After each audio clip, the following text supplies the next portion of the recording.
Hey 4D1 students, welcome back. Let's continue our study of cyclic groups. And before we get back into cyclic groups, though, I want to talk about one thing that's actually applicable to all groups. So this is called the subgroup lattice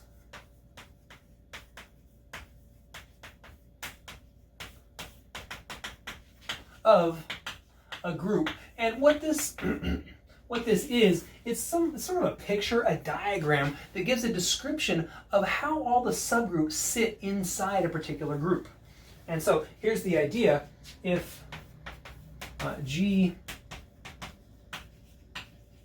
is a group and H is a subgroup of G, we can indicate this by, so what we'll do is we draw G and then above it, a G above H and a little line. So this, you would read this, H is a subgroup of G. Now, if we have the situation where K is a subgroup of H, which is a subgroup of G,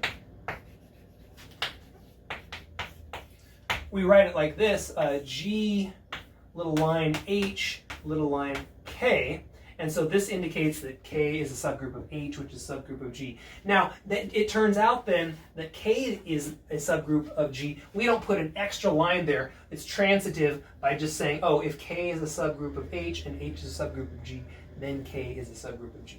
Right, so that keeps the diagram from getting too cloudy or too crowded. Right. So the picture of all possible subgroups arranged in this way, that's called the subgroup lattice. The complete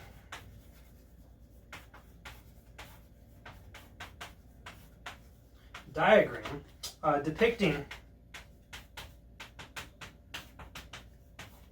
all subgroups is the subgroup lattice of G. So let's do a couple examples. We don't have a whole lot of examples of groups yet, so it's kind of hard to do the lattice or do too many lattices. So let's look at Z4 first. Now remember, Z4 is cyclic, and that means that all subgroups of Z4 are cyclic. So the subgroups of Z4,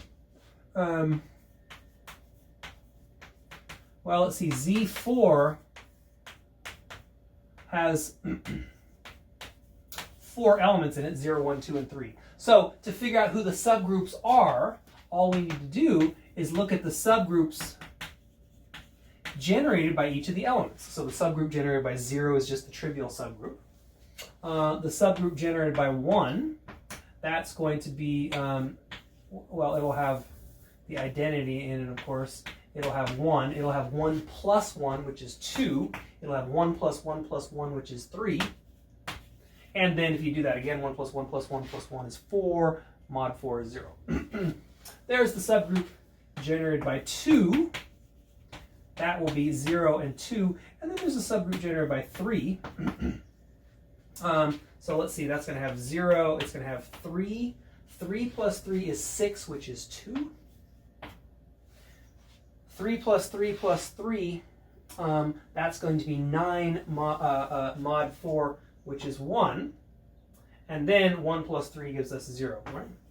And so notice, these two subgroups are the same. So I don't need to list them twice in the lattice. When I draw the picture, notice what we get. We're going to have, so Z4 is up at the top. Then there's the subgroup generated by 2. And then there's the trivial subgroup. That's the one generated by 0. So here's the subgroup lattice of Z4. Let's do a couple more examples. Let's do Z5. So Z5 that is 0, 1, 2, 3, and 4. So there's going to be the subgroup generated by 0. Of course, that's just the trivial subgroup. The subgroup generated by 1.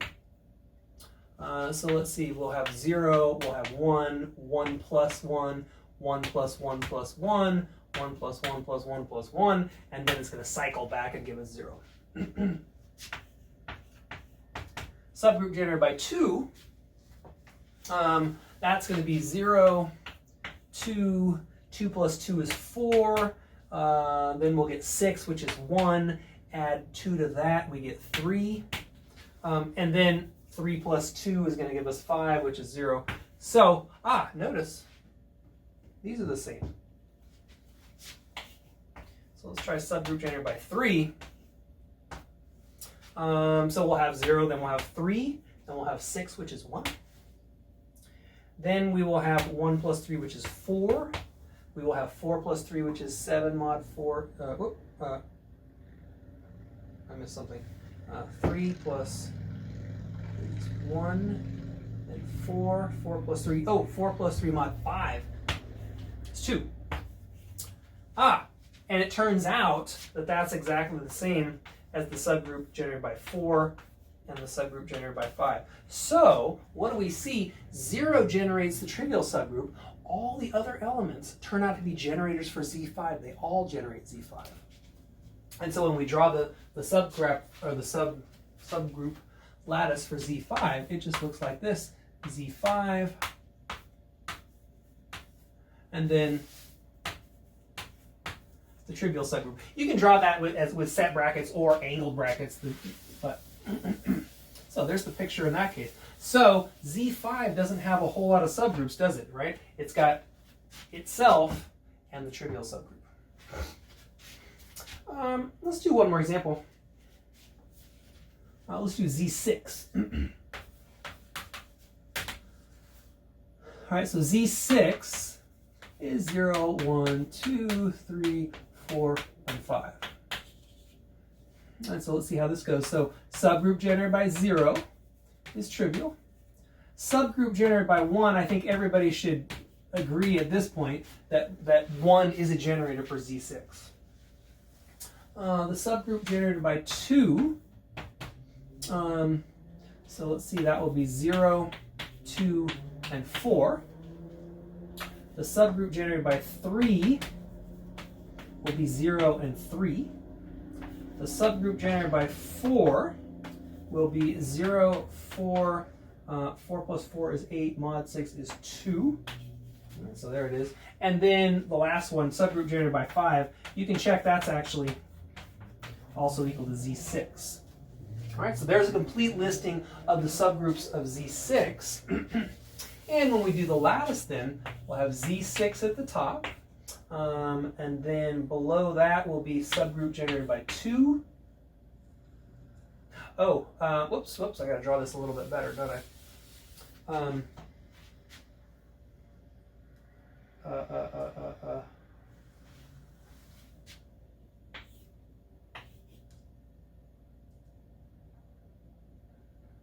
Okay, so sorry, I need to draw this sideways a little bit,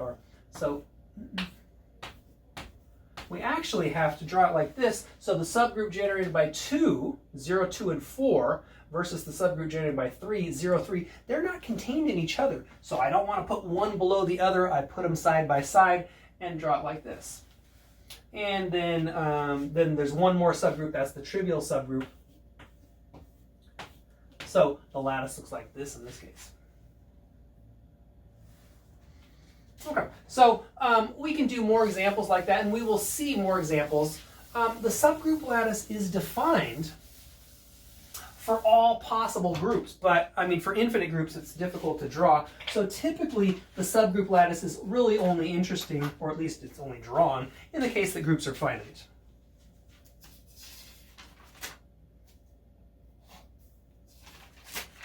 Now, what I want to do is get to the point where we're able to draw subgroup lattices or somehow get a complete feel for the generators and the subgroup lattice of a cyclic group.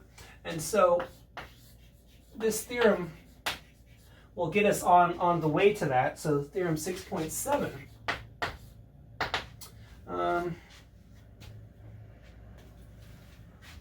So let's let G be cyclic of order n, and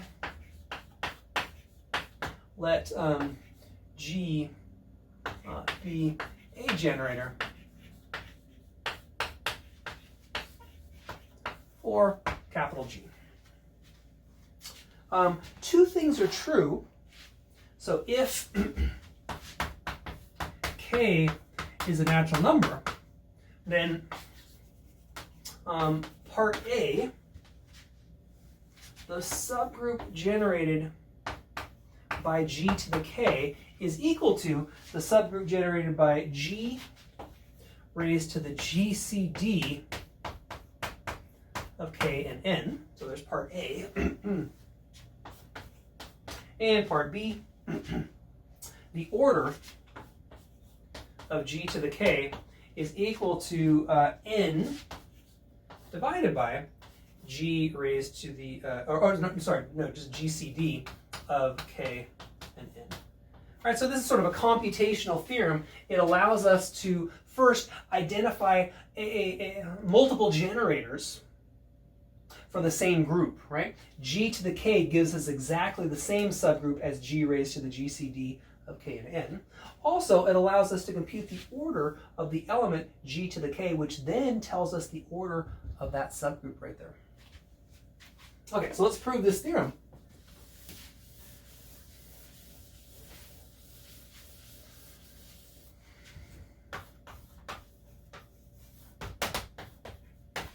So for part A, let's write D equal to GCD of K and N. Now, since D divides K, there exists, what do I want to call it? There exists, let's say, P in Z such that K is equal to D times P. That's just going by the definition of divides. So then, G raised to the, well, let's just look at G raised to the K is equal to G raised to the dP, which is equal to G raised to the D raised to the P. And so, if we look at the subgroup generated by G to the K, let's see now.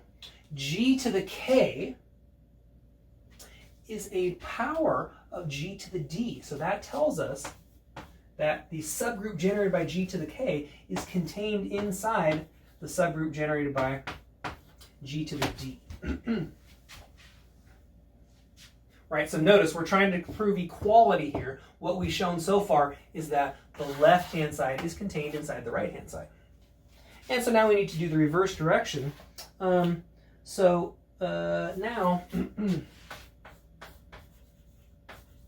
let's say S and T in Z be such that, so remember, when you have GCD, remember what the GCD is, right? It is the generator of a certain subgroup of the integers. And so we know that there's an S and a T such that D equals S times K plus T times N. Well, that's just the definition of GCD. So then,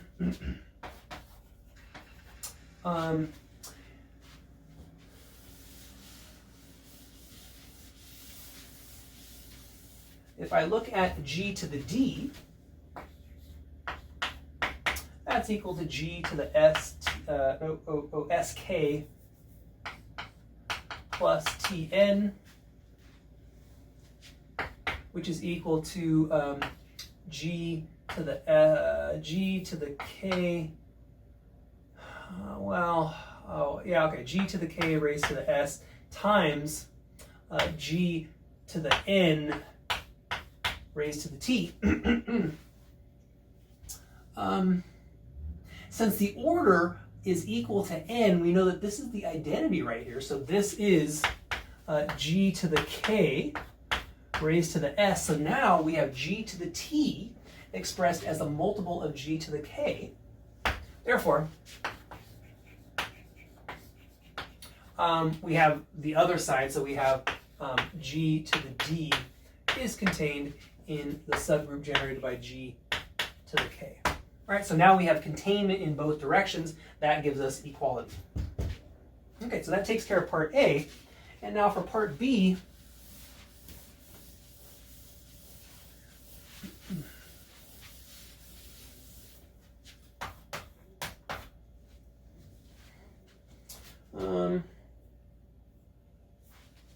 now, so from our result above, so from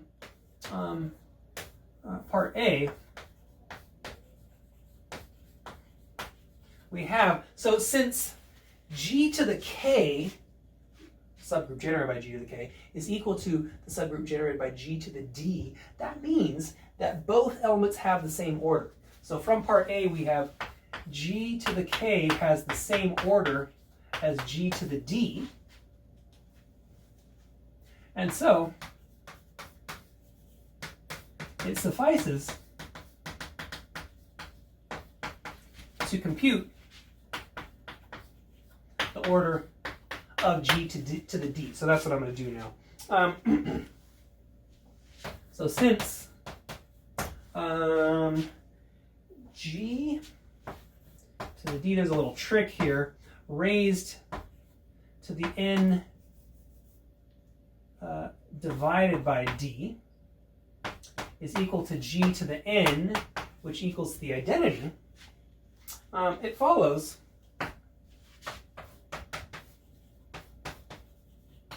that the order of g to the d is less than or equal to n over d. Okay, now what's going on here? Why is that true? Well, remember, the order is the least positive integer, so that when you raise that element to that power, you get the identity. So what we have here, g to the d raised to that power gives us the identity. So the actual order has to be less than or equal to that power right there. So that's that equation. So on the other hand,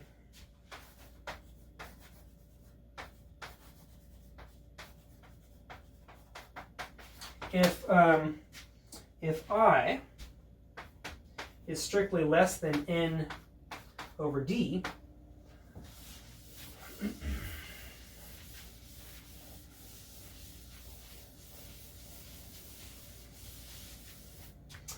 then what? Then di is strictly less than n, and so g raised to the d raised to the I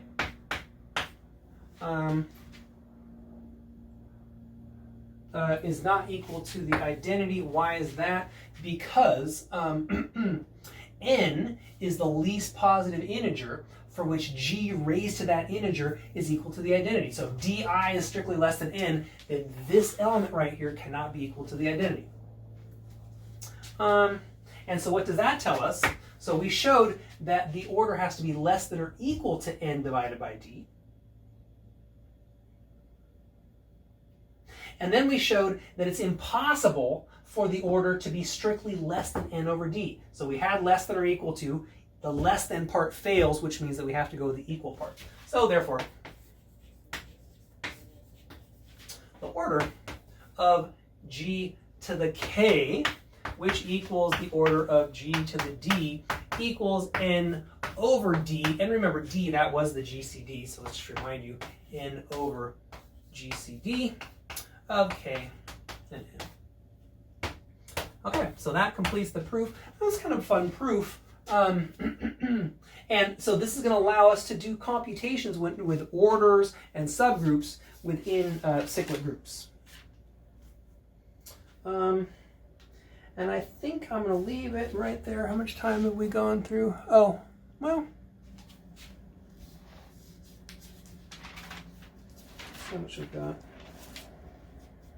You know what? Well, actually, never mind. I'm going to keep going. I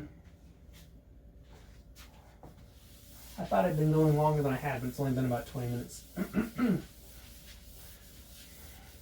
Okay, so first, there's a quick corollary. So corollary, and this is corollary 6.8. If G is a cyclic group with generator G and the order is equal to n, the order of G equals n, then for, let's say, K and L in Z, oh, actually I want to do positive, so let's take these in N.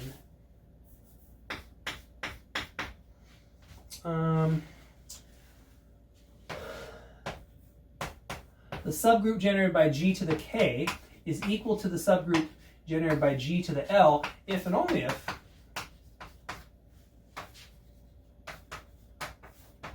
the GCD of K with N is equal to the GCD of L with N. So this theorem right here now allows us to really get a complete feel, or this corollary allows us to get a complete feel for these subgroups of a cyclic group.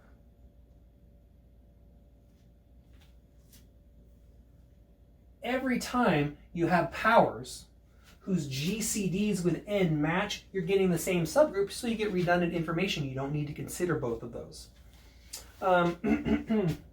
So, okay, let's prove this just a little bit to show. So, in the forward direction, we're going to assume that we get equal groups. So, if G to the K subgroup is equal to G to the L, then by our previous theorem, so then by 6.7, we have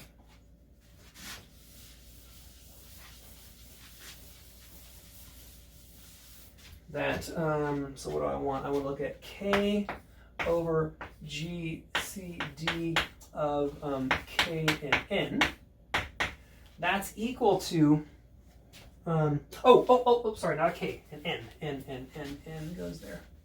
N over Kn, that's equal to the order of G to the K, which we know is equal to the order of G to the L.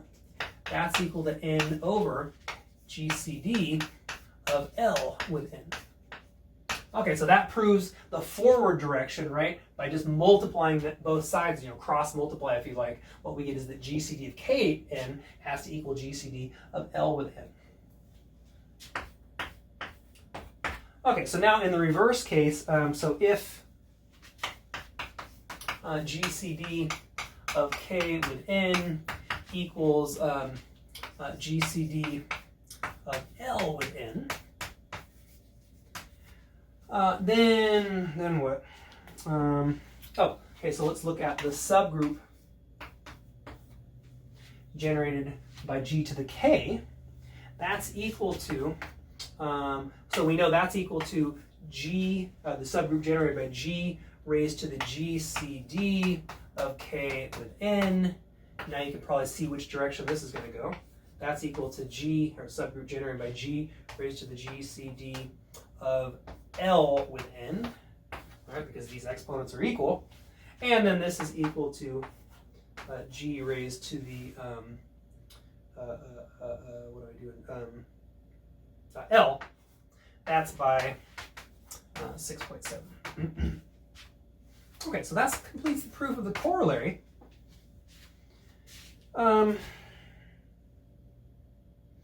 yeah, so let's kind of, I don't know, recap what we've got here, or what we have.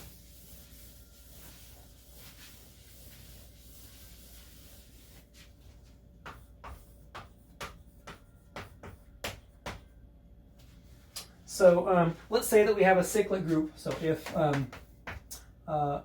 G is a cyclic group with generator G, and the order of that generator is equal to n. So we've got an order n cyclic group. For each positive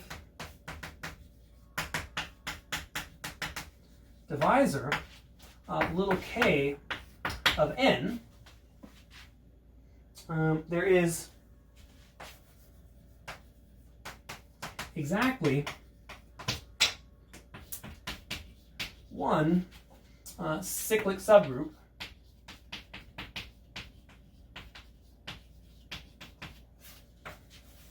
of capital G. And who is that? Well, that is the subgroup, I should say of order K. And who is that? It is G, or the subgroup generated by G raised to the n over k. And these are the only subgroups of capital G. All right, so that allows us to get a complete handle on the subgroups of cyclic groups. So let's try an example now. And what I want to do is make a little table and work with Z12. So I'd like to figure out who the subgroups of Z12 are. So for Z12, I want to make a little table, and it's going to go like this. I want to look at the divisors of 12. So divisor, subgroup, and remember, a subgroup can have more than one generator, and we don't want to keep repeating ourselves. So I'm just going to label this one also generated by. Okay, so here's our table, and according to the work that we've done so far, there is going to be exactly one subgroup corresponding to each divisor of 12. So the divisors of 12 are 1, 2, 3, 4, 6, and 12. Okay.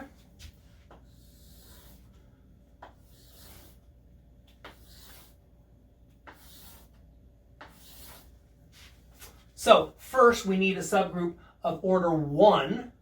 That should be obvious, right? That's just the trivial subgroup. And that's the only generator. 0 is the only generator for the trivial subgroup.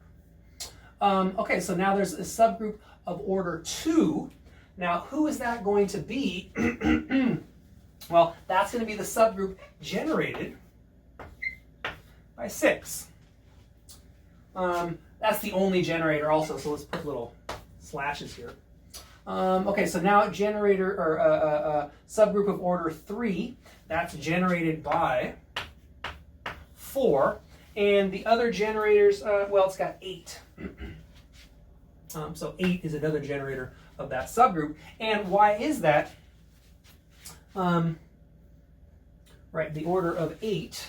So a little calculation here. The order of 8 is equal to 12 divided by GCD of 8 and 12.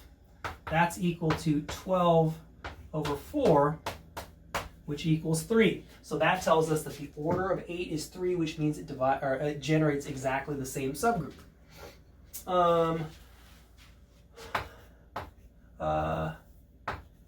3 generates a subgroup of order 4. All other generators, I think it's just 9 is the other one. And you can do the same computation here to compute the order of 9, right? You're going to do 12 divided by GCD of 9 and 12. Subgroup of order 6, 2. Alternate generators, it's just 10.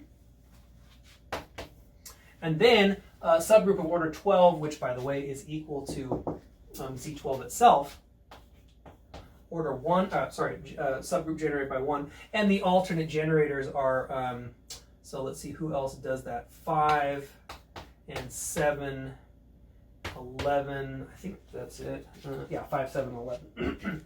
Right. So you can check that all 4 of these elements, 1, 5, 7, and 11, they all have order 12, which means that they generate a subgroup of order 12. Okay, so this completely characterizes the subgroups of order 2, the subgroups of Z12, and that allows us to then draw the subgroup lattice. So we would have Z12 at the top, and then let's see, be careful here. So there's the subgroup generated by 2, right? That's going to be 0, 2, 4, 6, 8, 10. There's the subgroup generated by 3, 0, 3, 6, 9. That's it. And then what else do we have? The subgroup generated by 4 lives below. The subgroup generated by, who do I want next? Subgroup generated by 6 is down here. And notice the subgroup generated by 6 is contained in the subgroup generated by 2 as well as the subgroup generated by 3. And finally at the bottom, we have the trivial subgroup. Right? So there's the subgroup lattice for Z12.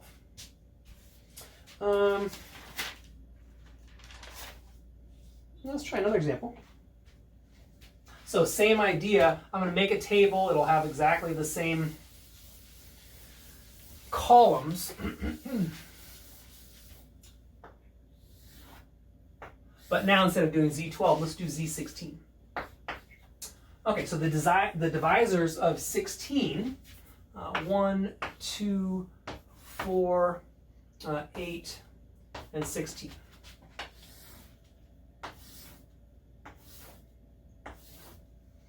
So the subgroup of order 1 obviously is generated only by 0. Subgroup generated by 2, subgroup of order 2, that's generated by 8. Right, so you can check using our formula that the number 8 in Z16 has order 2. Subgroup generated by 4, subgroup of order 4 is generated by 4. And I think it's also generated by 12, right? Yeah, 12. Subgroup of order 8, generated by 2. Some alternate generators also 6, 10, and 14. All right, so for example, you can check, right? So if we want to know the order of 6, that's equal to 16 divided by GCD of 6 and 16. What's the GCD of 6 and 16? It's just 2, so the order of 6 is equal to 8. And then 16 is obviously generated by 1 and some alternate generators, 3, 5, 7, 9, 11, 13, and 15, all the odd numbers. 3, 5, 7, 9, 11, 13, and 15. So Z12, not Z12, Z16 has these subgroups right here. So now if we want to make the subgroup lattice, we put Z16 at the top. Inside there is the subgroup generated by 2, which contains the subgroup generated by 4, which contains the subgroup generated by 8, which contains the subgroup generated by 0. All right, so there's the subgroup lattice for Z16. So you can check. I don't want you to go through and verify all of this right here, but there's the answer. And let's end with one last fact.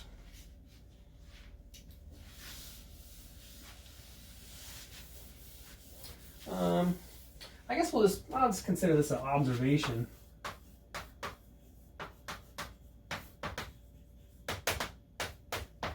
If P is prime, then ZP has only the subgroups So let's think about what the possible orders of an element within ZP are. Well, they have to be divisors of P. Right?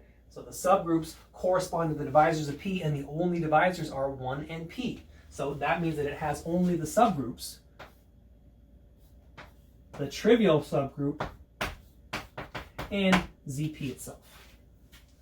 Okay, so let's stop there, and we will pick up with that next time.